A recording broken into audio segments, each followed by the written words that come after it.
Shalom saudara yang dikasih oleh Tuhan, salam sejahtera buat kita semua. Bapak Ibu dan saudara yang dikasih oleh Tuhan, kembali bersama saya dalam channel ini. Dan kali ini Bapak Ibu dan saudaraku, kita akan kembali melihat satu cuplikan video kesaksian seorang murtadin ya. Ya, sebut saja namanya adalah Dewi Ria. Dia adalah seorang mantan pedangdut ya. Dia adalah artis yang dulu sangat terkenal. Dan dalam perjalanan hidupnya yang ya berbagai macam tantangan juga ya dia alami, dan pada akhirnya ia menemukan kebenaran di dalam Kristus. Dalam perjalanan hidup itu banyak tantangan, persoalan yang dialami, terutama dari keluarganya. Ya, namanya juga murtad atau tinggalkan agama Islam dan masuk ke Kristen. Itu sesuatu hal yang sangat-sangat sulit kalau tidak dapat persoalan. Dan pastinya setiap orang mengalami persoalan ketika mengambil keputusan tinggalkan keyakinan lama atau agama Islam dan kemudian menjadi pengikut Kristus atau pilih menjadi orang Kristen. Nah, saudara yang dikasih oleh Tuhan, kali ini kita kembali melihat kesaksiannya dan seperti apa awal mula ia menjadi pengikut Kristus, ia tinggalkan agama lamanya. Nanti kita akan dengarkan kesaksiannya dalam dalam podcastnya Pak Pendeta Muhammad Rusli Mano Arfa ya. Nanti mereka akan tanya jawab di sana dan kita akan saksikan. Nah, teman-teman dan saudara yang dikasih oleh Tuhan, harapan saya ketika teman-teman memberikan komentar, berilah komentar yang bermanfaat, berguna, yang membangun kerohanian kita sesama orang percaya. Dan melalui komentar Bapak Ibu dan saudara sekalian, banyak orang yang mengenal kasih Kristus. Dan tujuan kita adalah untuk menguatkan iman orang percaya, mereka yang lemah dikuatkan, mereka yang dalam pergumulan. Dan mungkin saja ada yang hampir atau mau meninggalkan imannya atau mau meninggalkan Kristus, maka melalui kesaksian mereka kembali dikuatkan, diteguhkan. Mereka orang-orang yang mungkin saja berniat untuk tinggalkan Kristus. Ya, teman-teman, selain itu juga tujuan kita adalah Matius 28 ayat 19-20, yaitu amanat agung untuk menjangkau sebanyak mungkin jiwa mengenal kasih Kristus. Ya, oke teman-teman dan saudaraku yang dikasih oleh Tuhan, tanpa berlama-lama mari kita saksikan cuplikan berikut ini. Ini dia cuplikannya.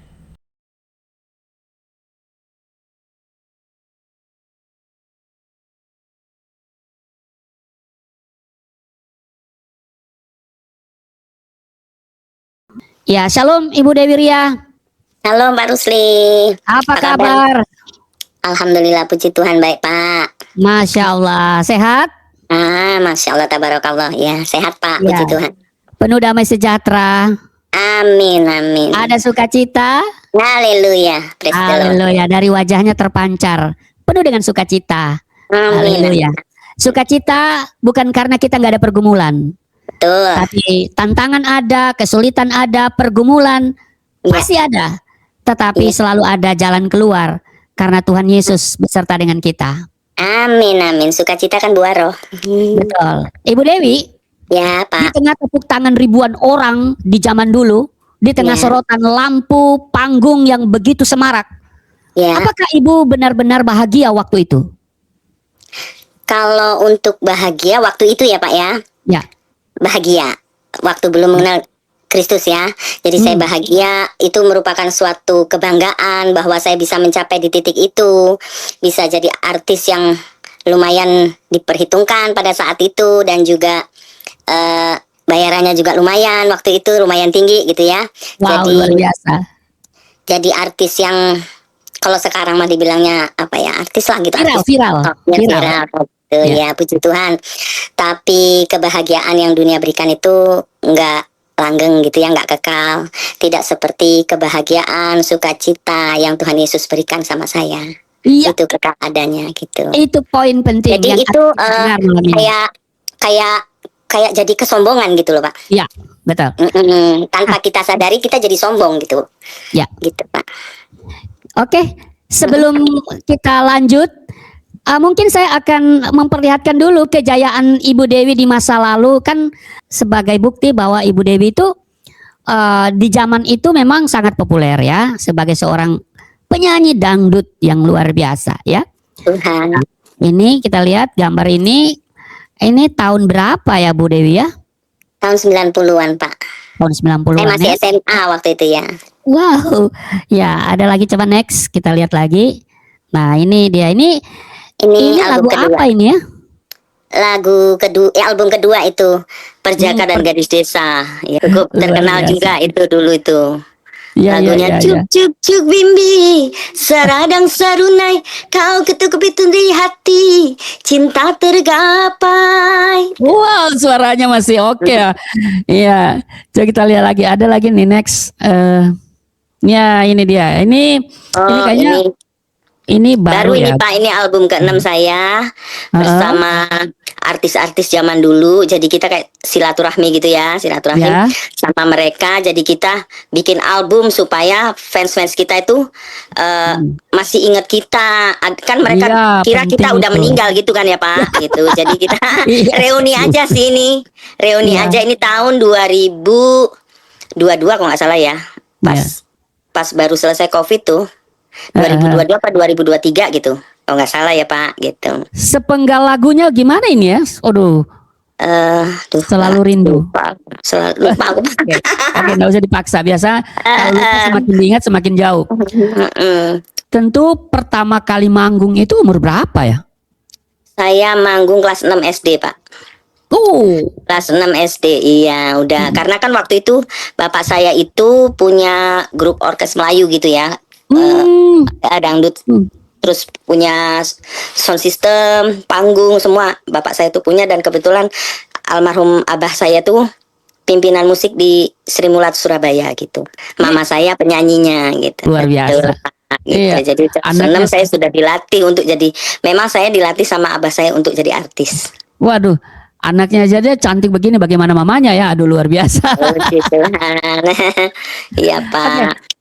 Bu Dewi, masih Ya. ingat nggak honor pertama itu tahun berapa dan berapa, kalau bisa disebut aja? Tahun dulu kan duit itu sangat berharga. Iya, dulu mah berapa ya? Abah saya mas, kalau saya pinter nyanyi nggak ada yang salah gitu ya. Paling diajak makan ke salah satu restoran gitu. Tapi Berarti kalau sampai salah, keuangan dipegang sama abah ya? iya gitu. Jadi pokoknya jangan sampai salah. Dari tampil naik dipanggil itu jalan udah diatur, ngomong diatur, nggak boleh cempreng. Cara pegang mic itu diatur semua Pak, gitu. Waduh, nggak tegang itu? Nggak tegang? Tegang, abah saya cukup strength sih kalau ngajari, tegang Pak, jangan sampai salah gitu. Jadi kalau ini, tapi dulu waktu masih kecil itu saya justru sukanya nyanyi rock Pak, bukan dangdut. Jadi lagu pertama yang saya nyanyiin itu saya masih ingat. It's the final countdown, itu loh. Itu. The final countdown itu. Lagu itu. Apakah sekaligus itu lagu yang berkesan? Iya, cukup berkesan. Soalnya kan ya? aku suka lagu rock dulu. Terus kan itu bahasa Inggris. Untuk anak usia masih kelas 6 SD itu kan udah luar biasa. Apalagi saya kan tinggal di Surabaya ya Pak ya gitu. Jadi bisa bahasa Inggris, nyanyi lagu barat itu kayak zaman dulu tuh kayaknya wah gitu. Sedangkan bapak saya tuh orkes Melayu gitu, tapi saya nyanyi rock gitu. Gitu sih Pak. Oke, yang pernah tahu tentang Ibu Dewi waktu manggung ya, silakan ketik hadir gitulah. Hadir, udah kayak murid ya Pak, di absen. Iya. Di mana yang kalian alfa nonton disetrap Bu nggak? Dewi? Ya. Kalau bisa tahu, dulu itu masih kecil, jadwal manggung dulu itu sepadat apa Bu Dewi? Dulu cukup padat sih Pak, dari kecil memang udah dilatih untuk nyanyi karena orkes Melayunya abah saya itu cukup lumayan laku gitu ya. Hampir tiap hari ada manggung. Kita udah keliling Jawa Timur, Jawa Tengah gitu. Gitu waktu itu dulu itu. Tapi kalau ujian saya nggak boleh ikut. Itu aja. Ya. Sorry nih, saya mau tanya nih, kayaknya wajah Ibu Dewi ini kayaknya blasteran ya? Betul Pak. Kakek aku tuh Arab. nenek India, Pakistan gitu. Oh, Jadi luar biasa. Abah Yai, kalau bilangnya kakek kan Abah Yai itu Ya, Al-Amudin ya. itu Haji Eh, Abdurrahman. momen panggung paling tak terlupakan itu yang mana? Kapan? Di Oh, mana? kalau momen waktu jadi artis, Pak. Jadi waktu Hmm. jadi artis itu kan jadwal padat ya, Pak. Jadi saya tidur tuh tiap hari cuma 2 jam. Itu kita keliling, saya udah keliling Indonesia dulu ya. Jadi waktu itu karena badan saya kecil, Hmm. kan belum mak-mak ya, masih SMA ya. Jadi Iya. album saya meledak. Bayaran saya yang tadinya cuma berapa, biasa Iya. nyanyi di kondangan-kondangan gitu kan, terus kemudian punya album dari yang cuma 75.000 akhirnya jadi 5 juta sekali nyanyi. Wow. Nah, iya Pak. Terus waktu itu kita show di salah satu daerah lah di Kalimantan itu, karena lapangan itu udah penuh full. Saya kan susah lewat, Pak.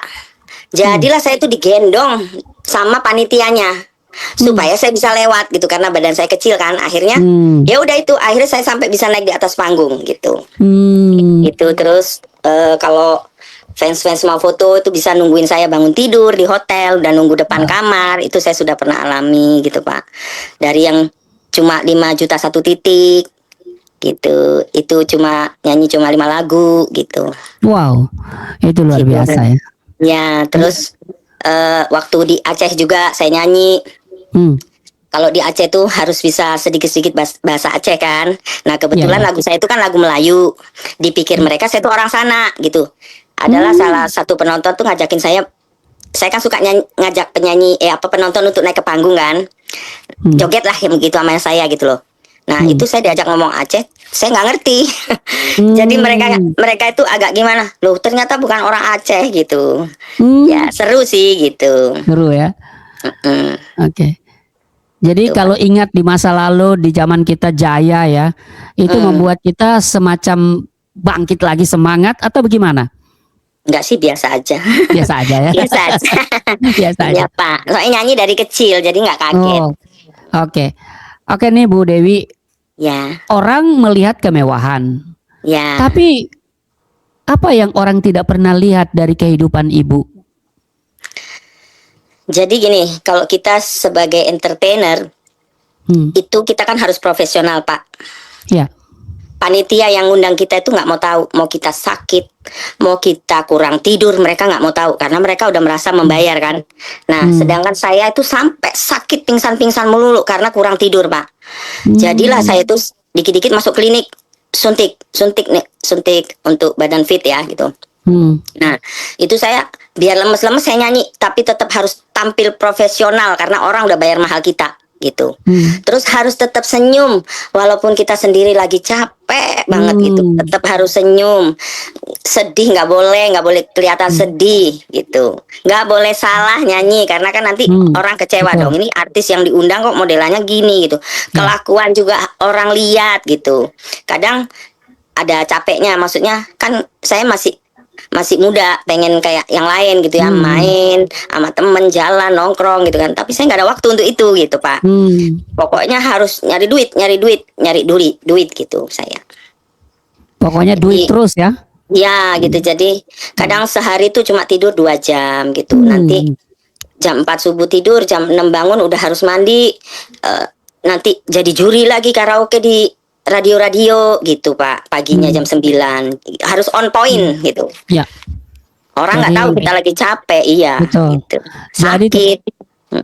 tetap tersenyum ya, apalagi Iya. di panggung ya, walau hati Iya. menangis. Betul, Pak. Rasanya pengen tidur yang lama, pengen jalan sama temen, tapi nggak bisa. Emang udah tuntutannya begitu. Iya, Ibu Dewi pernah nggak merasa sangat sepi setelah semua keramaian itu selesai? Pernah sih. Gini, kayak ada kan biasa nyanyi ya, Pak, dari kecil. Terus kemudian ini masuk ke, jadi kita berubah jadi rohani gitu kan. Nah, itu kan kayak ada yang hilang gitu, Pak. Sementara kalau kita di kehidupan kerohanian itu kan orang juga sama sih sebetulnya, rohani dan duniawi. Orang itu ngelihat kita kan. gitu. Nah, eh, ada rasa kayak kadang pengen gitu nyanyi, namanya udah dari kecil ya Pak nyanyi, tapi ada kadang enggak ah, udah enak di sini, udah melayani gitu, udahlah, udah cukup buat saya pernah terkenal, udah cukup, saya udah pernah jadi artis papan atas, udah cukup buat saya bergelimang duit. Akhirnya kembali ke diri kita kembali Pak. Jadi bagaimana kita memposisikan diri kita bahwa kita ini nggak ada apa-apanya kok, nggak ada Tuhan Yesus. Itu jadi kembali lagi ke kita. Ya. Itu membentuk kita supaya kita jadi rendah hati, gitu Pak. Itu ditahan dulu, nanti sebentar kita akan mendengarkan kisah secara lengkap bagaimana Ibu Dewi di tengah-tengah popularitas tetapi mengambil keputusan yang mungkin konyol ya, waktu itu dianggap konyol ya, dari terkenal menjadi tidak terkenal. Nanti kita dengar apa alasannya. Nah, tentu hidup ini tidak selamanya kita ada di atas, pasti kita di bawah ya, ada jatuh bangun. Nah, siapa yang benar-benar ada di sisi Ibu Dewi ketika Ibu itu jatuh? Suami sama anak-anak Pak. Oke, luar biasa ya. Ya, ini keluarga yang sakinah mawaddah warahmah ya. Artinya Amin, suami dan anak-anak tetap memberi support ya. Ya, betul. Baik, Bapak Ibu, saudara-saudara, kita akan memberikan ruang yang seluas-luasnya. Ya, kurang lebih 60 menit ke depan kita akan mendengarkan kisah Ibu Dewi secara lengkap. Silakan Bu Dewi. Baik, terima kasih Pak Pendeta Rusli Monoarfa dan juga Galilia Network untuk memberikan saya kesempatan untuk menyaksikan cinta kasih Tuhan. Jadi dari kecil saya dibesarkan oleh keluarga besar saya, kakek saya Arab, nenek saya India. Lalu saya dari kecil saya sekolah di pesantren Raudhatul Banat, dari TK, SD, lalu SMP saya di Yayasan Pendidikan Ma'arif Surabaya, lalu SMA saya pindah ke Jakarta ya, tahun 90-an. Lalu kemudian di situ saya sempat menjadi artis dangdut ya. Pada waktu itu punya 5 album ya gitu. Jadi sempat jadi artis dangdut dan album saya semua meledak di pasaran dan orang juga tahu kok lagu saya. Yang paling meledak itu Perawan dan Bujang, yang segantang dua gantang bunga dan kumbang, kalau perawan dan bujang cinta dan sayang. Itu salah satu album saya yang cukup terkenal waktu itu. Jadi SMA saya nyanyi sebetulnya dari kecil ya Bapak Ibu. Saya nyanyi itu dari kelas 6 SD. Lalu hijrah ke Jakarta, SMA saya sudah menjadi artis dangdut ya. Lalu kemudian tahun 95 saya berkenalan dengan pacar saya yang sekarang jadi suami saya untuk selama-lamanya ya. Itu berkenalan di situ, saya diperkenalkan tentang Tuhan Yesus ya. Nah, pada waktu saya menjadi artis ya, itu sebetulnya dunia hiburan itu, saya nggak nyalain setiap artis ya, karena setiap orang kan beda-beda ya. Dunia artis itu ada enak ada nggak enaknya gitu ya. Enaknya nyanyi cuma 3 lagu dibayarnya jutaan gitu ya. Nggak enaknya itu kita harus profesional gitu ya, dan tekanan mental juga luar biasa gitu ya, karena orang nggak mau tahu gitu. Pokoknya gue bayar lu sekian, ya lu harus tampil profesional. Lu mau sakit mau apa gue nggak tahu gitu ya. Nah di situ sempat juga saya apa ya, kalau orang bilang tuh khilaf gitu ya. Jadi kayak lupa siapa saya gitu ya, karena kan kaget ya. Biasa dulu waktu SD nyanyi itu masih dibayar berapa, kemudian jadi artis jadi jutaan bayarannya. Jadi sempatlah menjadi artis yang hilaf gitu ya, nakal lah, maksudnya bukan nakal apa ya, nakalnya biasalah gitu anak-anak muda ya. Terus kemudian tekanan dari psikis saya juga gitu, kayak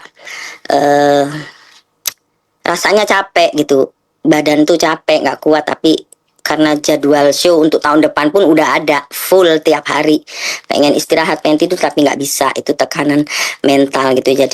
Jadi saya waktu berkenalan dengan suami saya waktu itu di salah satu universitas gitu ya. Nah, beliau menceritakan tentang Tuhan Yesus, yang mana saya sendiri sangat ini ya, dengar nama Yesus itu kayaknya gimana gitu ya, karena kan dari kecil kan di pesantren gitu ya, dan keluarga besar saya juga kan Arab gitu ya. Terus tapi beliau ini terus-terus bersaksi, kemudian memberikan saya Alkitab kecil gitu ya. Sampai saking takutnya saya masukkan Alkitab itu di bawah bantal gitu, karena takut ketahuan. Nah, di situ saya mengalami kayak guncangan gitu ya, pergumulan batin dan spiritual gitu ya. Jadi saya sampai nanya gitu, istilahnya gini, nanya, lu tuh mau nyanyi mau sampai kapan gitu, mau kayak gini terus tuh sampai kapan gitu, kayak di titik ini saya ya gitu. Terus akhirnya saya bergejolak lah diri saya ini. Saya tanya, Tuhan, kalau memang engkau ada ya Allah gitu ya, engkau tunjukkan dirimu. Saya kan juga pengen tahu gitu, karena memang saya selain jadi artis juga saya rajin gitu ya beribadah pada waktu itu. Saya nggak pernah tinggal ibadah saya yang 5 waktu itu, bahkan yang lain-lainnya itu, yang sunnahnya pun saya lakukan gitu, puasa pun saya lakukan. Jadi saya bergejolak ketika suami saya yang waktu itu pacar saya itu bercerita tentang Yesus gitu ya, lalu memberikan Alkitab kecil. Nah, di situ saya ibadah tengah malam, sholat tahajud gitu ya. Lalu saya minta ditunjukkan kalau memang Tuhan itu ada, tolong ya Tuhan. Lalu saya pada waktu sholat itu, saya iseng-iseng ngambil Alkitab saya yang di bawah bantal. Lalu saya buka itu Alkitab. Saya kan nggak ngerti ya Alkitab itu isinya apa. Kalau saya baca sih kayak puisi gitu ya, karena memang saya benar-benar nggak ngerti. Saya buka, saya ingat banget di Yohanes 14 ayat yang ke-6. Akulah jalan kebenaran dan hidup, dan tidak ada satu orang pun sampai kepada Bapa kalau tidak melalui aku. Ya, Anna huwa tariq wal haq wal hayatu la yaji'uhu ahadun ilal abai labi. Nah, terus di situ saya bilang, ini maksudnya apa ya? Terus kemudian karena singkat cerita, karena saya akhirnya ketahuan bahwa saya mau pindah gitu ya, iman saya beralih ke Kristen. Jadi akhirnya mama saya itu membawa saya ke Jombang. Di situ saya dikurung di satu kamar, ya, dikunciin dari luar. Ini saya bukan mau menjelekkan mama, tidak ya. Ini kan proses saya alami ketika. Iya, jadi teman-teman, prosesnya pindah agama Kristen itu cukup luar biasa tantangannya Dewi Ria ini ya teman-teman ya. Memang perjalanan yang sungguh sangat luar biasa lah. Saya mau disidang di salah satu masjid di Surabaya. Dalam perjalanan menuju ke salah satu masjid itu, di dalam mobil saya berdoa, karena waktu itu pacar saya yang sekarang suami saya itu ngajarin, kalau kamu sudah nggak kuat, kamu sudah nggak sanggup, kamu panggil nama Yesus itu nama yang berkuasa. Ya, karena saya sempat dikurung 2 minggu, dikunciin dari luar. Kalau hanya waktu mau makan, mama saya masuk, memberikan 1 kantong plastik untuk saya buang air besar dan buang air kecil, ya, dan memberikan makan. Dan saya di situ saya dipaksa untuk sholat gitu ya. Nah, sampai pernah juga ditusukin pisau untuk memilih gitu ya. Lalu di dalam perjalanan menuju masjid itu saya berdoa ya. Suami saya kan namanya Paul ya, pacar saya itu Paul, sekarang suami saya. Itu saya doa, oh Tuhannya Paul gitu. Saya masih gengsi untuk sebut Tuhan Yesus. Jadi saya bilang, oh Tuhannya Paul, katanya engkau berkuasa, katanya engkau ajaib. Tolong saya Tuhan, saya udah gak sanggup lagi menghadapi ini semua. Karena saya tiap hari saya disiksa sama mama saya gitu ya. Karena mama saya gak terima kalau ada satu anaknya yang masuk Kristen gitu ya.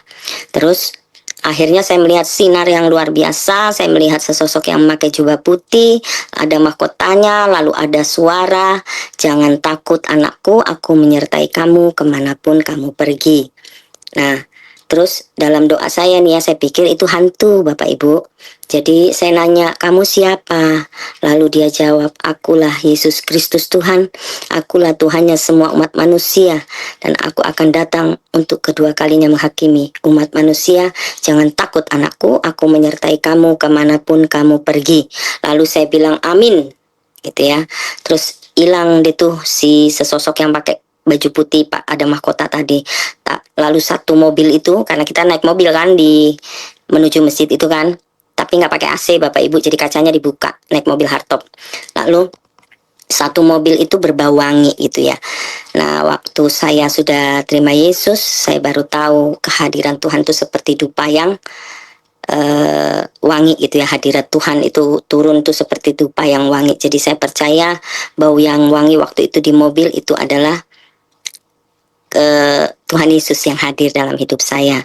Lalu di masjid itu begitu lagi, saya disidang lagi, disiksa lagi, terus sampai akhirnya Bapak Kiai yang penjaga masjid itu menyerah gitu, karena saya tetap kekeh mau masuk Kristen gitu ya. Jadi akhirnya sidang itu gagal lah ceritanya gitu ya, karena kan mama saya itu suruh si Pak Kiai ini untuk membujuk saya gitu ya, untuk kembali ke agama yang lama gitu ya. Terus akhirnya kembalilah saya ke rumah saya di Surabaya lagi. Di situ sudah kumpul keluarga saya, kakak-kakak saya gitu ya. Jadi disidang lagi di situ. Dan kemudian mama saya sampai tusukin pisau lagi. Saya disuruh memilih gitu ya, dan saya katakan saya tetap mau masuk Kristen. Wah, di situ saya disiksa ya sama ibu ya. Diseret, dicelupin pala saya di WC.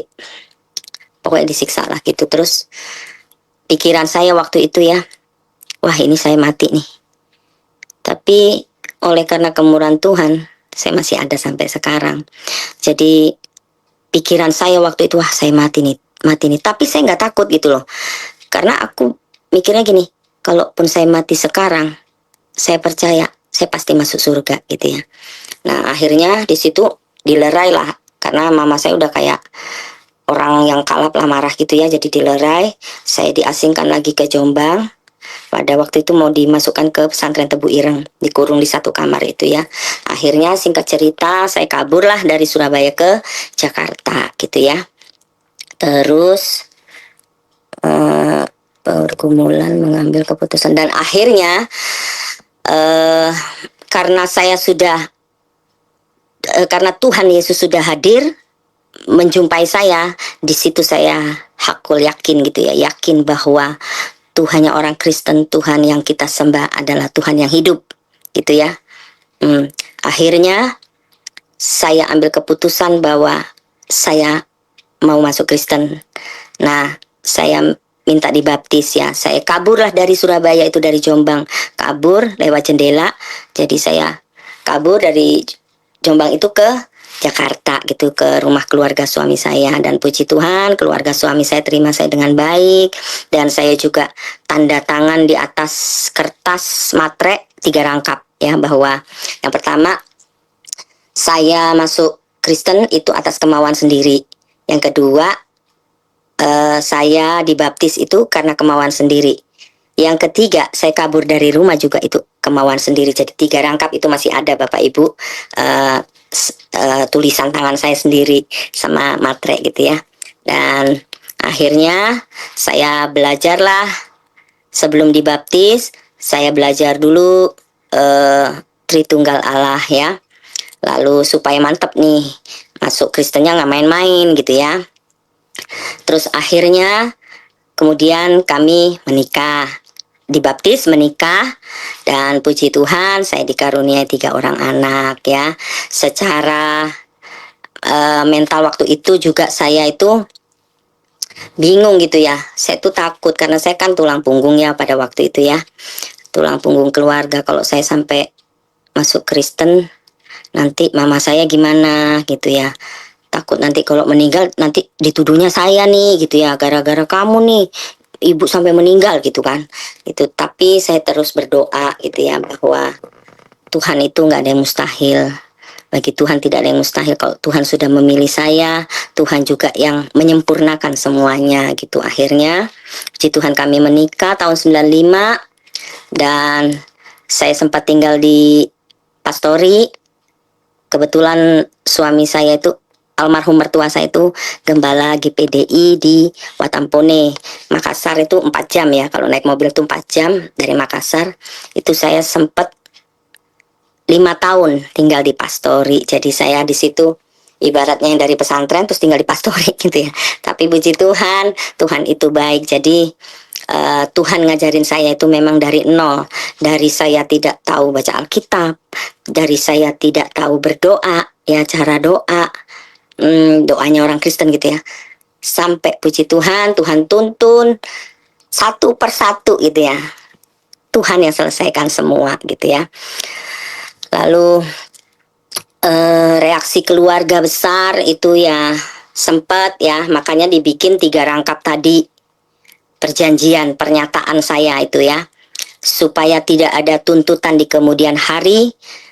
Dari pihak keluarga saya membuat surat pernyataan 3 rangkap tadi ya, karena secara keseluruhan keluarga itu menolak gitu ya. Bahkan saya juga nggak dapat warisan, saya juga dicoret, saya juga jadi dibenci. Bukan hanya keluarga, teman-teman artis pun juga banyak yang menjauhi saya gitu ya. Tapi kan itu sudah menjadi keputusan saya. Jadi saya nggak ada menyesal, saya malah bersyukur Tuhan sudah selamatkan saya gitu Bapak Ibu ya. Lalu proses pemulihan itu dengan berjalannya waktu, proses yang kita lalui, pertumbuhan iman kita, itu Tuhan sendiri yang menuntun. Kalau kita sudah berserah sama Tuhan sepenuhnya, maka Tuhan sendiri yang bekerja di dalam kita ya. Asalkan kita rendah hati, mau diproses Tuhan, mau dibentuk oleh Tuhan, dan kita akan berjalan dalam tuntunan Tuhan gitu ya. Untuk di titik terendah saya ya, ini kalau titik terendah itu pada saat ketika tahun lalu itu anak saya dipanggil Tuhan gitu ya. Jadi anak saya tuh selebgram, namanya Karen Shalom Jeremia. Anak saya yang pertama Abigail Eva Karina, yang kedua sekarang udah umur 30, yang kedua Patrick Isakal Jeremia umur 29, lalu yang ketiga yang bungsu namanya Karen Shalom Jeremia, itu selebgram anak saya Bapak Ibu. Jadi 2 perempuan 1 laki-laki. Yang bungsu itu yang dipanggil Tuhan. Secara manusia itu saya down gitu ya Bapak Ibu. Jadi karena kan meninggalnya bukan karena sakit. Anak saya meninggal karena korban kebakaran di Glodok. Nah pada saat itu biasalah netizen kan banyak yang komentar jelek gitu ya. Secara manusia kita sebagai ibu itu kita nggak terima. Tapi kembali lagi saya berserah sama Tuhan. Karena apa yang kita tabur ke orang atau ngatain orang jahat, menghakimi orang jahat, itu akan kembali ke diri kita sendiri gitu ya. Jadi netizen banyak yang berkomentar jahat, jangan-jangan anakmu LC. Itu saya pingsan Bapak Ibu, nggak kuat gitu. Itu titik terendah saya, yang saya kalau ada sakitnya itu masih bisa diterima gitu ya, kita ada proses sakit gitu. Ini kan enggak. Pagi itu saya masih masakin dia makan, saya suka suapin karena dia suka buru-buru ke kampus kan. Lalu saya antar ke kampusnya ya, saya dropin di kampusnya. Di dalam mobil itu anak saya setel lagu Hillsong, lagunya What a beautiful name it is, what a beautiful name it is, the name of Jesus Christ my King. Itu what a beautiful name it is. Itu ya Bapak Ibu. Lalu saya nanya, Dek, tumben nyetel lagunya ini. Karena biasa kalau anak-anak muda sekarang kan lagu-lagunya ya biasalah lagunya Tulus, lagunya siapa tuh, pokoknya penyanyi-penyanyi sekarang lah ya. Iya mak, aku bersyukur Tuhan itu baik. Anak saya bilang gitu. Terus amin, saya bilang gitu. Mama bangga gak sama aku? Bangga dong. Udah cantik, pinter.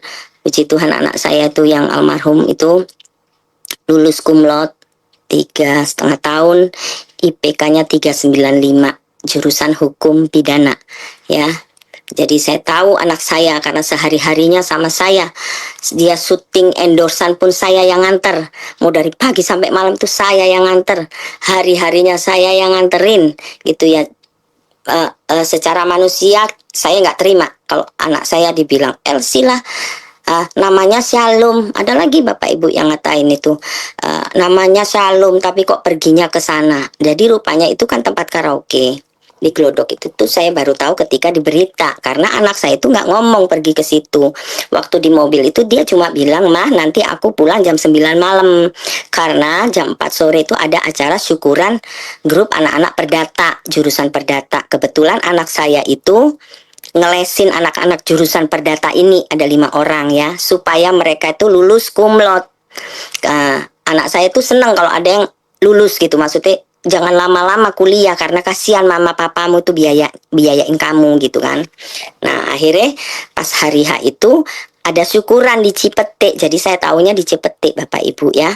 Lalu dia di mobil itu nyetel lagu Hillsong, terus dia ngomong mama sambil megang tangan saya gitu ya. Kan saya nyetir, dia di samping saya, dia ngomong, mama yang sehat ya, mama harus panjang umur. Supaya apa dek? Saya tanya. Supaya nanti mama datang ke wisuda aku gitu ya. Terus saya bilang, iya dong, adik juga sehat ya, saya bilang. Terus nanti kabar-kabar ya ma, jam 9 aku pulang. Biasa anak saya itu kalau kemana-mana selalu Sherlock foto gitu. Pas saya drop, dia bilang dadah mama, dadah deh, saya tungguin sampai dia udah belok gitu ya di kampusnya.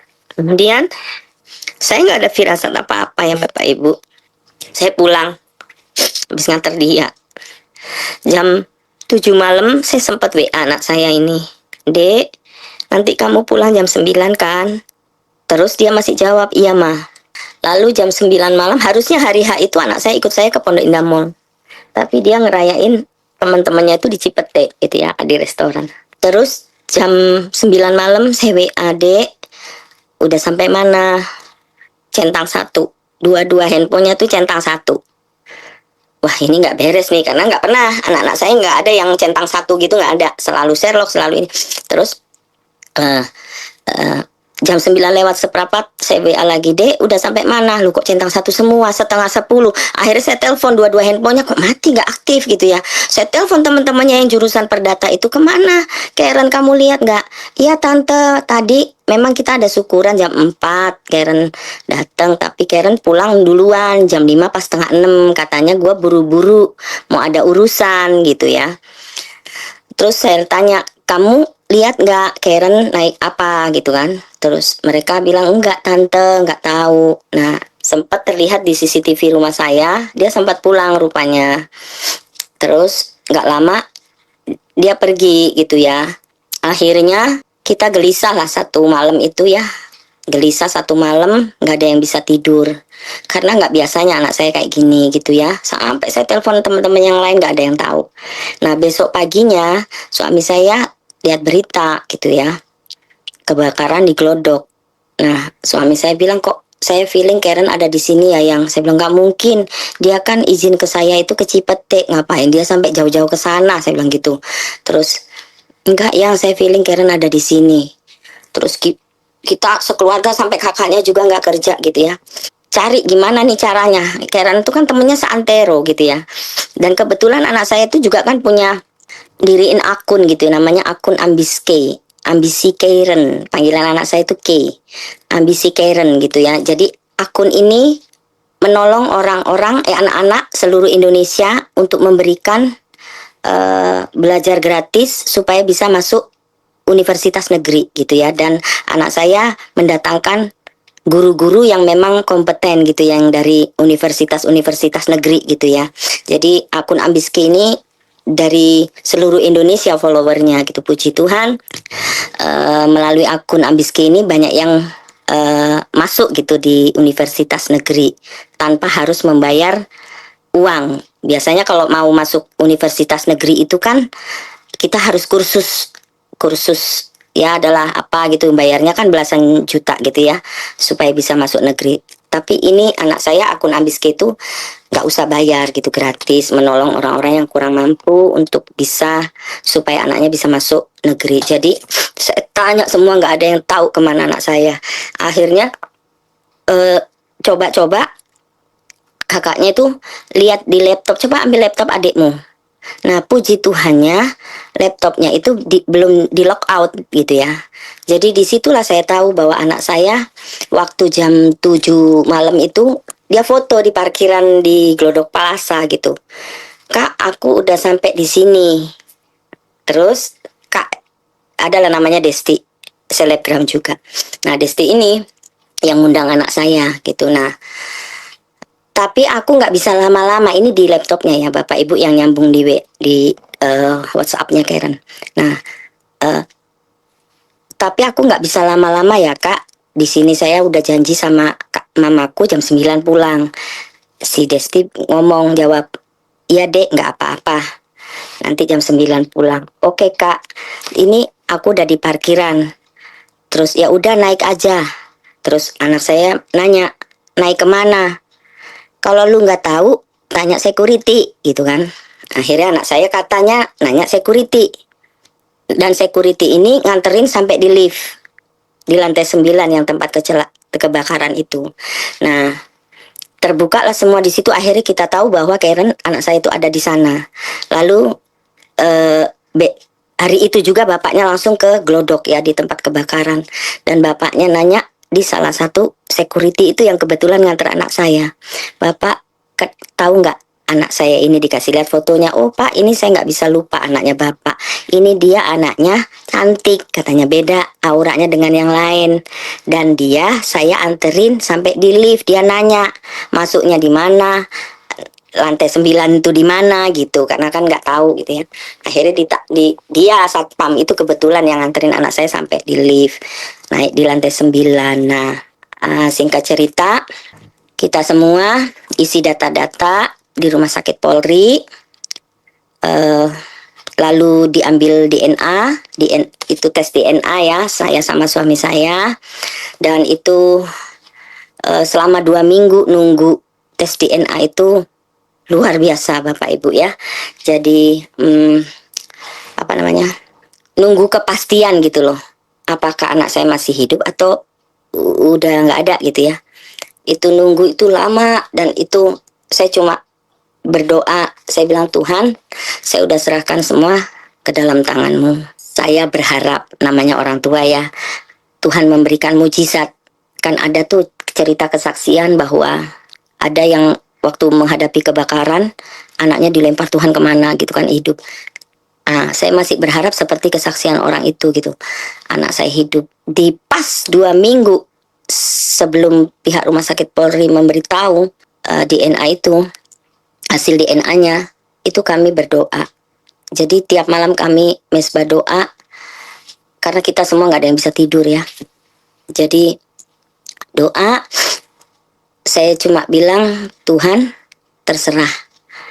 Saya udah pasrah gitu ya. Saya udah terserah. Tuhan, aku bersyukur. Tuhan baik gitu ya. Jadi akhirnya kami sekeluarga ke rumah sakit Polri. Padahal pihak rumah sakit Polri bilang nanti kalau sudah ada hasil kami hubungi ibu ya. Tapi nggak tahu kenapa pas hari itu, pas 2 minggu, saya bilang ke suami saya, kita ke rumah sakit Polri. Lah kan belum ditelepon sama Bu Nila. Bu Nila itu DVI ya, bagian DVI. Nah, bagian DNA itu. Terus nggak apa-apa, datang aja sekarang, saya bilang gitu. Akhirnya kami ke sana. Ketemulah Ibu Nila ini, kepala DVI-nya nih. Terus Bu Nila nanya, loh kok Ibu tahu kalau hari ini mau ada pengumuman? Tahu dari mana? Siapa yang ngasih tahu? Nggak ada Bu. Kita semua emang niat mau ke sini hari ini. Loh kok pas ya katanya. Gitu. Terus emang kenapa Bu? wah saya nggak bisa ngasih tahu dulu sebelum pimpinan saya kasih tahu, katanya gitu. Nanti tunggu ibu, tunggu sampai jam 2 ya, nanti pengumumannya. Jadi saya datang ke situ jam 9 pagi, nunggu sampai jam 2. Akhirnya jam 2 itu saya ditelepon sama Ibu Nila tadi, menyatakan bahwa atas nama Karen Shalom Jeremia dinyatakan meninggal gitu ya. Nah itu saya itu langsung peluk anak-anak saya, suami saya bilang puji Tuhan, terima kasih Tuhan. Kenapa saya bilang terima kasih? Karena saya bersyukur gitu, anak saya jelas diketemukan, maksudnya ada walaupun sudah meninggal. Saya ngelihat ibu-ibu di sebelah saya gitu ya. Ibu-ibu di sebelah saya itu nangis sampai ngomong, tante enak ya anaknya udah ketemu, gimana nasib saya tante, anak saya belum jelas, katanya nggak ada diketemukan gitu kan. Kalau tante kangen kan bisa ke makamnya lah, saya gimana nasib saya tante. Saya peluk ibu itu, saya bilang, Bu, nggak ada yang mustahil buat Tuhan, ibu bersabar ya, nanti pasti Tuhan kasih jawaban. Saya bilang gitu, ibu sabar ya, semangat ya Bu, saya bilang gitu. Nangis kita pelukan semua. Dan keluarga-keluarga korban itu akhirnya sampai sekarang ya kita kayak saudara gitu ya. Nah akhirnya saya bawa jenazah anak saya.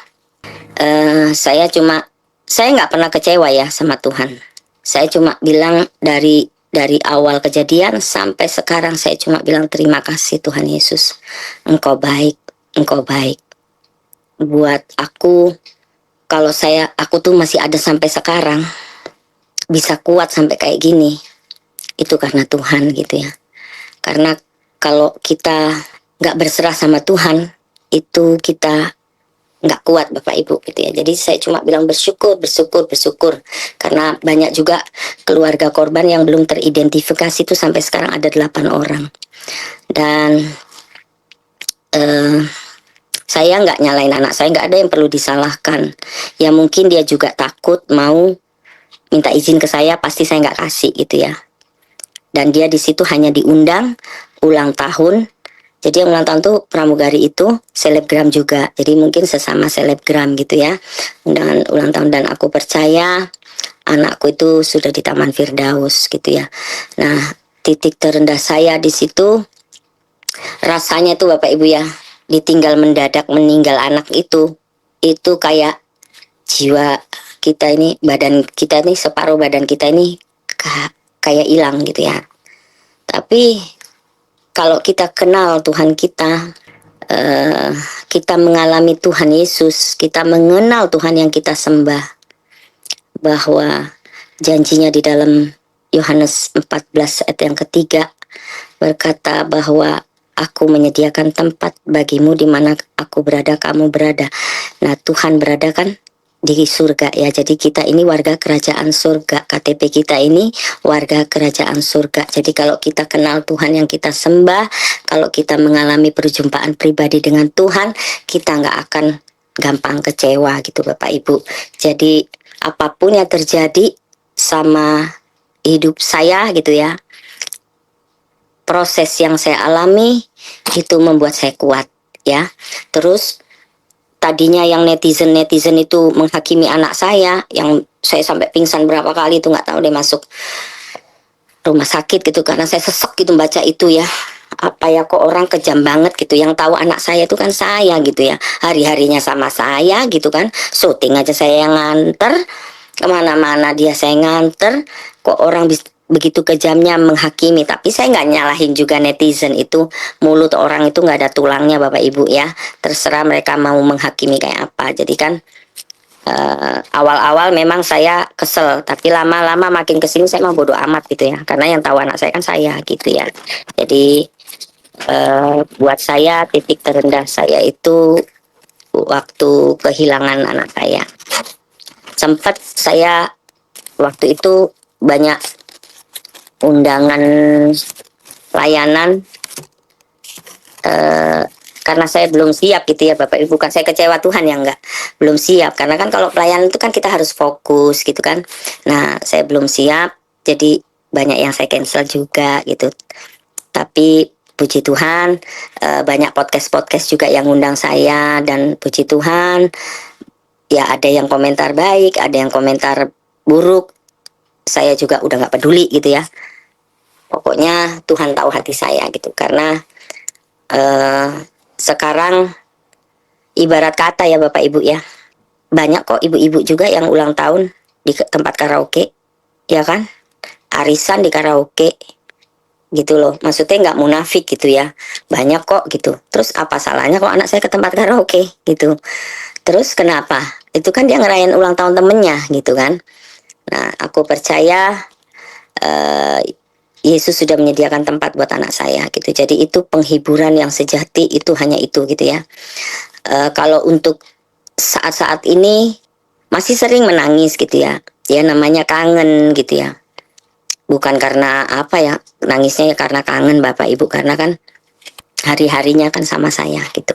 Terus kalau kita mengenal Tuhan Yesus yang kita sembah, kita mengalami perjumpaan dengan Tuhan, Tuhan bilang kan, damai sejahteraku kutinggalkan bagimu, dan damai sejahtera yang aku berikan kepadamu tidak seperti yang dunia berikan, ya. Jadi jangan gelisah dan gentar hatimu, aku menyertai kamu, kata Tuhan di Yohanes 14 ayat 27 ya. Jadi itu penguatan buat saya gitu. Jadi kalau kita kenal Tuhan kita mengalami perjumpaan dengan Tuhan, maka damai sejahtera yang Tuhan berikan itu melampaui dari segala akal kita. Cara kerja Tuhan juga melampaui dari segala akal kita gitu. Jadi kita diberikan roh sukacita gitu ya. Karena kita percaya ending hidup kita, orang-orang yang percaya kepada Tuhan itu endingnya itu surga Bapak Ibu gitu. Jadi KTP kita kan jelas, KTP kita warga kerajaan surga gitu. Itu tadi An-Nahwu wat-Thariq wal Haqq wal Hayatu, akulah jalan kebenaran dan hidup. Jalan apa? Jalan hikmat, kata Tuhan ya kan. Tuhan memberikan jalan hikmat kepada kita. Lalu kebenaran apa? Ya Yesus itu kebenaran itu sendiri. Yesus yang tidak berdosa dijadikan berdosa oleh karena kita. Lalu dikatakan akulah hidup. Ya, Yohanes 10 ayat 10b dikatakan aku memberikan hidup kelimpahan, ya. Pencuri datang untuk mencuri, membunuh dan membinasakan, tetapi aku datang untuk memberikan hidup dan hidup dalam segala kelimpahan. Yohanes 10 ayat 10b. Jadi Yesus memberikan jalan hikmat, kebenaran. Yesus itu kebenaran sendiri, dia kudus, dia suci. Lalu hidup, ya. Apanya yang hidup? Roh kita yang hidup Bapak Ibu. Roh kita ketika kita terima Yesus sebagai Tuhan dan Juru Selamat, roh kita ini sudah disilk sama Tuhan, sudah dilindungi, sudah disempurnakan oleh Tuhan. Jadi roh kita yang hidup, ya kan. 2 Korintus 5 ayat 17 kan, roh Allah itu hidup di dalam kita, ya. Dan setelah kita terima keselamatan, Kristus hidup di dalam kita dan menghidupi kita. Itu fokus kita sekarang itu bukan untuk perbuatan baik, tidak. Tapi fokus kita sekarang adalah mengucap syukur buat kebaikan Tuhan. Itu sih apa ya? Pokoknya indah deh sama Tuhan itu. Kok kita berjalan bersama Tuhan itu indah. Kita nggak gampang kecewa, jatuh sedikit, pergumulan sedikit kita nggak gampang meleot, orang bilang meleot ya, nggak gampang kembali ke agama lama, enggak gitu. Kalau kita kenal Tuhan kita, Yesus merasuk dalam hidup kita, pikiran kita diubah oleh Tuhan, ya kita mengenal. Yohanes 17 ayat 3, apa sih mengenal itu? Hidup kekal itu mengenal Allah yang kita sembah di dalam Yesus ya. Jadi Filipi 4 ayat yang ke-8, jadi akhirnya semua yang benar, semua yang mulia, semua yang adil, semua yang suci, semua yang manis, dan semua yang sedap didengar, itu yang harus kita dengarkan Bapak Ibu. Jadi pikiran kita ini harus diubah ya, untuk mengenal Tuhan yang kita sembah. Berubahlah oleh pembaharuan akal budimu supaya kamu dapat membedakan mana kehendak Allah dan mana yang bukan. Nah, gitu sih Pak Rusli. Iya, terima kasih Bu Dewi. sebuah story yang luar biasa ya, dari seorang penyanyi dangdut yang populer dan itu sudah dimulai sejak usia SD Ya, atas bimbingan orang tua karena memiliki grup orkes Melayu ya. ya, Nah, jelas bahwa Ibu Dewi ini adalah berada dalam satu keluarga yang sakinah, mawaddah, warahmah. amin. Sempat populer dengan bayaran yang luar biasa. Di usia-usia seperti itu sudah memiliki uang yang cukup banyak di zaman itu. Tetapi kemudian mengambil keputusan besar untuk meninggalkan semuanya itu. Ya, Dan kemudian tinggal di satu tempat namanya Pastori. Itu saya nggak bisa bayangkan ya. ya, Sebuah tempat yang mungkin bisa dikatakan tempat yang ya dari segi kedagingan kita mungkin nggak nyaman. Tapi betul. itulah realita yang dialami oleh seorang Ibu Dewi. Iya, Saya mau tegaskan bahwa memang Ibu Dewi punya suami adalah seorang anak dari gembala sidang. betul. Tapi bukan berarti dia mengambil keputusan menerima Yesus itu sebuah keterpaksaan karena mau menikah. Beliau tadi sudah jelaskan bagaimana mengalami perjumpaan dengan Tuhan yang Iya. kemudian suaminya sekarang terus membimbing. Suaminya ini yang waktu itu masih kekasih ya, memberitakan Iya. tentang kasih setia Tuhan, Iya. kabar baik. Dan Iya. kita tahu bahwa seperti tertulis iman timbul dari pendengaran akan firman Tuhan. Iya, Nah, Ibu Dewi, Ya. saya mau tanya lagi untuk sebuah penegasan. ya. Apa sih yang membuat Ibu akhirnya berani mengambil keputusan besar itu? Ya. Jadi itu tadi karena mengalami perjumpaan dengan Yesus. Wow, Tuh. Jadi satu saya kalimat yang Iya. merupakan kata kunci mengalami perjumpaan. dengan Dan tadi Yesus. ada ayat yang selalu diulangi oleh Ibu Dewi sebagai dasar pengambilan keputusan itu, Yohanes 14 ayat 6. Nah, Iya. Bapak Ibu, Ibu Dewi ini bukan saja penyanyi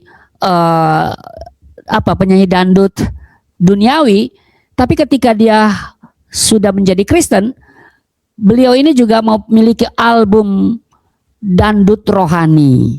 Ada Amin. berapa album? Baru satu sih Pak. Oh Iya. ya, yang satu yang bahasa Arab itu ya. Iya betul. Coba kita dengar dulu cuplikan lagu yang Ibu Dewi punya ini ya. Iya. Oh, tak ada ya, tak ada. Admin tidak siapin. Tapi Bapak Ibu bisa lihat di di YouTube atau mungkin sedikit Ibu Dewi nyanyikan ya, yang paling populer di situ. Saya juga senang itu Ahlan wa Sahlan ya. Ya betul. Ahlan wa Sahlan bismi rabbina ya. Iya. Atau yang coba yang Ibu Dewi anggap itu lagu paling hits di album itu. Ya, yang seperti yang judulnya ya Pak. Yohanes 14 ayat 6. Ya. Annahu at-tariqu wal haqqu wal hayatu la yaji'u ahadun ilal abaila bi. Annahu at-tariqu wal haqqu wal hayatu la yaji'u ahadun ilal abaila bi la yaji'u ahadun ilal abaila bi. Tidak ada seorang pun yang datang pada Bapa kecuali lewat aku, kecuali lewat aku. Masya Allah, suaranya begitu merdu, lagunya sangat Terima bagus, kasih. sangat menyentuh. Terima kasih. Bapak Ibu yang, sangat rugi ya kalau Bapak Ibu yang punya gereja tidak mengundang beliau ini ya. Dan Bapak Ibu kalau mau undang beliau silakan kontak kami Galilea Network. Saya bersedia jadi semacam manajernya. Bisa Harusly juga bisa ya. aja. Mereka ya bisa juga undang Ibu Dewi untuk nyanyi, juga undang saya untuk seminar ya. Puji Puji Tuhan. Tuhan. Siap. Oke, Paket lengkap jadi ya Pak Rusli, ya, paket ya, lengkap ya. paket lengkap, paket lengkap. Puji Nah, Tuhan. Ibu Dewi ini kan Ibu Dewi sudah terjun aktif di pelayanan. Nah, Iya. pelayanan itu tentu saja kita harus luruskan motivasi ya. Ya, betul. Motivasi kita harus tulus ya. Kalau di Betul. dunia dangdut sana itu kan motivasinya ya pasti fulus, ya kan? Betul Pak Dan Rusli. itu bayarannya gede. Nah, Iya. bagaimana ketika Ibu Dewi ini ya terjun ke dunia pelayanan yang mungkin ada perasaan kaget begitu gimana? Awal-awal betul saya kaget Pak ya, apalagi waktu itu saya tinggal di Pastori ya Pak ya. Hmm. Nah, eh eh apa ya, kalau di GPD itu kan nggak tahu PK gitu, maksudnya nggak ada PK gitu ya. Ya, PK itu Awal-awal saya perguruan tinggi. kaget gitu, maksudnya ini orang enak banget ya nyuruh gue nyanyi. Karena kita kan baru ya Pak ya gitu, Ya, baru. betul. Tapi ada bagusnya Tuhan proses saya tinggal di Pastori itu supaya saya lebih rendah hati gitu ya. Jadi Itu enak banget tuh poinnya. nyuruh-nyuruh gue nyanyi gitu kan. Betul. Kata gua siapa gitu kan. Gitu. Ayolah nyanyi nanti di gereja.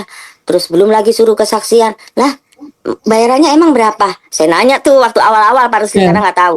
Terus ya nggak ada bayaran. Hah? Jadi assalamualaikum doang. Saya bilang gitu. Aduh, wassalam deh. Saya bilang gitu kan. Saya bilang gitu. Tapi dengan berjalannya waktu, kan secara nggak langsung kan saya ini mantunya pendeta gembala ya. Ya. Jadi saya tahu itu pelayanan tuh kayak apa Pak gitu. Jadi memang benar-benar Tuhan tuh proses saya luar biasa dari nol gitu Pak. Tapi akhirnya saya tahu apa, bahwa melayani itu harus memang bukan nyari uang gitu. Ya kita mengabarkan berita sukacita bagi orang yang belum mengenal Yesus gitu Pak. Iya. Jadi Ya. karakter kita juga harus diubah gitu loh. Betul. Gereja itu bukan untuk cari duit. Gitu. Kalau lu cari duit ya di sekuler ya kan Pak. Ya. Gitu. Ya selama kita dipercaya Tuhan bisa melayani itu kan kasih karunia Pak, ya kan? Betul. Tuhan bisa aja tunjuk orang lain melayani Ya. kan? Ya. Tapi Ya. Tuhan tunjuk kita gitu, itu suatu anugerah gitu loh. Jadi selama Tuhan masih pakai kita, percayakan kita ya kita layani sungguh-sungguh Pak gitu. Ya. Jadi sampai Betul. napas penghabisan itu kita layani sungguh-sungguh sama Tuhan. Gitu. Wow. Jangan main-main gitu, maksudnya janganlah hitungan sama Tuhan. Tuhan aja nggak pernah hitungan sama kita gitu ya. Kalau Tuhan hitungan sama kita, emang kita bisa bayar Tuhan kan enggak gitu. Ya. Gitu, Ibu Dewi Pak. pernah mengalami Tuhan proses soal ekonomi nggak? Oh pernah Pak, pernah. Jadi waktu itu Seperti apa? kalau kita dulu diajarin gitu ya, tumpang tangan. Iya. Saya baru tahu gitu Pak. Apa yang ditumpang tangan gitu? Tempat berasnya. Sempat waktu Ya. itu beras habis Pak ya. Tapi ini mujizat loh Pak. Caranya Tuhan maksudnya. Saya tinggal bayangin Pak, saya dari bergelimang duit, tidur aja sama duit gitu ya. Ya, betul. Baju saya aja udah desainer almarhum Mbak Jenny itu satu baju tuh 15 juta Pak, baju dangdut saya dulu. Nah udah biasa gitu ya, tapi Tuhan itu luar biasa memproses karakter saya gitu ya, maksudnya memang saya mau dibentuk sama Tuhan. Saya mau supaya keegoan saya, kesombongan saya itu dikikis sama Tuhan gitu ya. Jadi waktu itu habis beras, saya tinggal di kontrakan petakan Pak. Bayangin Pak ya, dari artis papan atas ke papan penggilesan Pak. Ya. Jadi saya tumpang tangan, saya tumpang tangan dalam nama Yesus, berasku penuh gitu ya. Nah, doanya singkat sih Pak, karena waktu itu masih belum terlalu tahu doa yang banyak-banyak gitu, maksudnya doa yang luar biasa lah gitu ya, namanya baru masuk gitu ya. Nah itu saya tumpang tangan, belum sampai amin Pak, itu ada yang ketok-ketok pintu. Oh, belum sampai amin. Ya, nah supirnya, ya dahsyat Tuhan itu. Jadi belum sampai amin, ketok-ketok pintu, terus saya cepet-cepet dong aminnya karena ada tamu kan, ketok-ketok kan. Amin gitu langsung. Dalam nama Yesus penuh berasku, amin gitu. Udah, saya buka dong pintu, ternyata supirnya tantenya suami saya. ngasih beras Wow. 50 kilo. Ya, saya ingat banget. Plus masakan yang udah mateng, Pak. Pokoknya sembako tetek bengeknya. Plus masakan, saya nggak ngasih tahu tantenya suamiku loh. Nggak ada yang saya kasih tahu. Jadi saya tuh dari awal saya belajar, kalaupun saya lagi nggak ada, jangan biasakan cerita ke orang lain. Cerita ke Jangan. Tuhan ya. Iya, karena apa? Kita sama aja mempermalukan Tuhan yang kita sembah, Pak. Gitu. Jangan permalukan Tuhan hanya karena gara-gara Betul. hal sepele gitu kan. Betul. Akhirnya di situ saya melihat gitu, oh Tuhan itu luar biasa ya. Wah, belum amin ini udah ada yang kok tahu Pak? Bapak kok tahu habis beras saya? Nggak tahu, saya disuruh antar ibu, maksudnya tantenya Wow, suamiku luar gitu ya. biasa. Gitu. Jadi hal-hal kecil itu Tuhan ajarin gitu. Asalkan kita mau dididik gitu ya Pak. Ya. Yang betul. pertama tuh rendah hati sih gitu. Ya. Jangan kita Iya. sombong merasa udah pelayanan lah, udah kemana-mana lah, udah diundang Iya. inilah, udah kenal jenderal inilah, nggak ada itu. Kalau Iya. kita dipanggil Tuhan pun Pak, kita cuma dikubur di 2x1 Pak, ya kan? Betul. Nggak bawa apa-apa gitu loh. Iya. Maksudnya jangan sombong gitu loh. Andalkan Tuhan ya. Andalkan Tuhan, jangan biasa ceritain kesusahanmu. Nanti akhirnya hidup kita nggak jadi berkat Pak. Orang lihat Betul. lu aja masuk Kristen makin miskin. Jadi orang ngeledek kan, gitu kan? Iya, iya. Nah itu yang saya jaga Pak. Jadi saya nggak mau, saya curhatnya ke Tuhan. Kalau kita curhat ke orang, belum tentu orang yang dengar juga seneng. Yang ada kita dihakimi kan Pak ya. Iya, betul. Nah gitu loh. Betul. Itu sih Pak. Iya. Jadi saya ajar juga sama anak-anak, curhat sama Tuhan aja. Betul. Saya juga alami. Jadi kami kan hidup dari bulan ke bulan ya. Jadi Betul. tanpa gaji, bergantung sepenuhnya Iya. kepada Tuhan. Ya Iya. kita untuk kebutuhan bulan depan itu saya tulis apa saja ya kebutuhan-kebutuhan Iya. itu yang kita tumpang tangan. Iya. Iya. Jadi Iya. perkatakan, Iya. kan kuasa Allah sudah ada di dalam kita kan. Betul.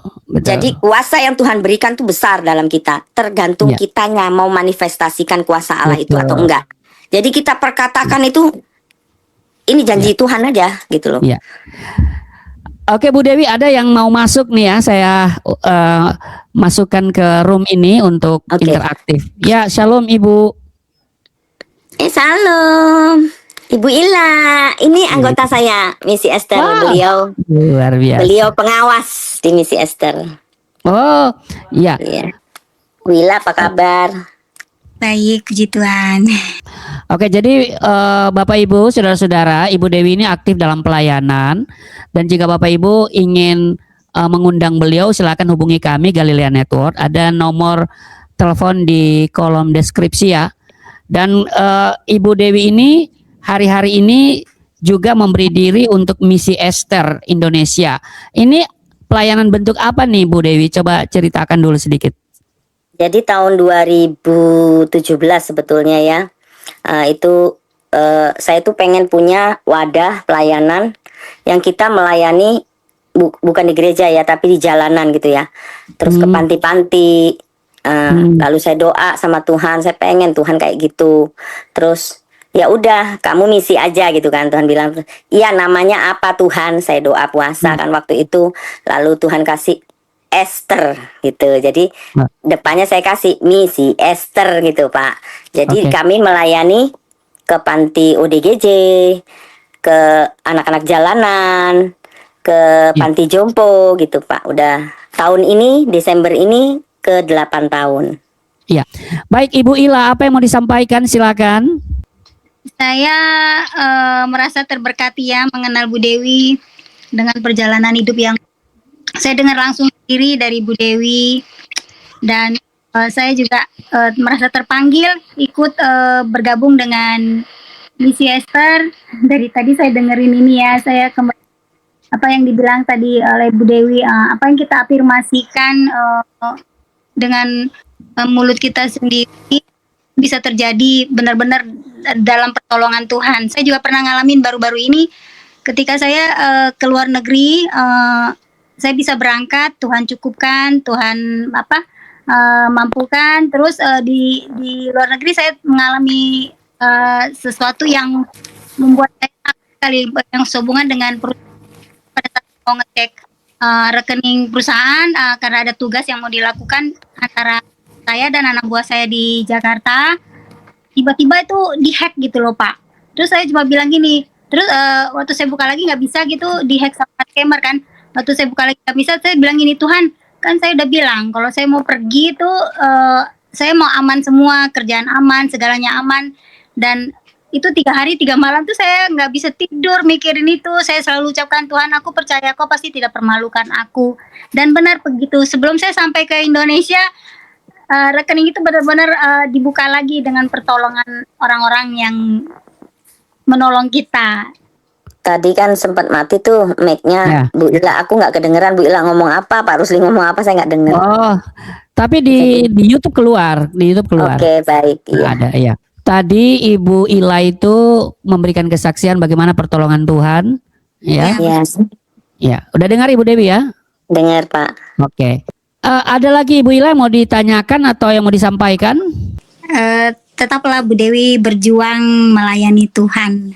Amin. Makasih Bu Ila. Sampaikan. Amin. Terima kasih Bu Ila. Oke.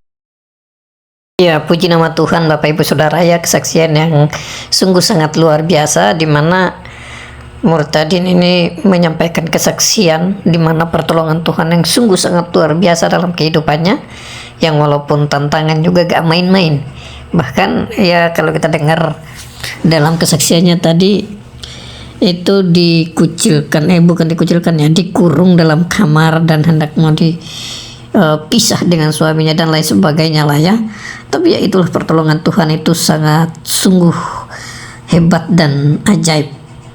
Nah saudara yang dikasih oleh Tuhan, dari kisah ini kita terus belajar untuk senantiasa mengandalkan Tuhan dalam setiap langkah kehidupan kita. Apapun yang menjadi alasan persoalan hidup kita, jawabannya ada pada Tuhan Yesus Kristus. Karena itu jangan sampai kita tinggalkan Tuhan, apalagi ketika kita berada dalam persoalan hidup. Nah itu sangat berbahaya sekali. Karena itu saya terus mengajak Bapak Ibu dan Saudara untuk senantiasa bergantung kepada Tuhan. Ya kalau bukan karena Tuhan, mungkin Bu Dewi Ria ini ya tidak sampai seperti ini.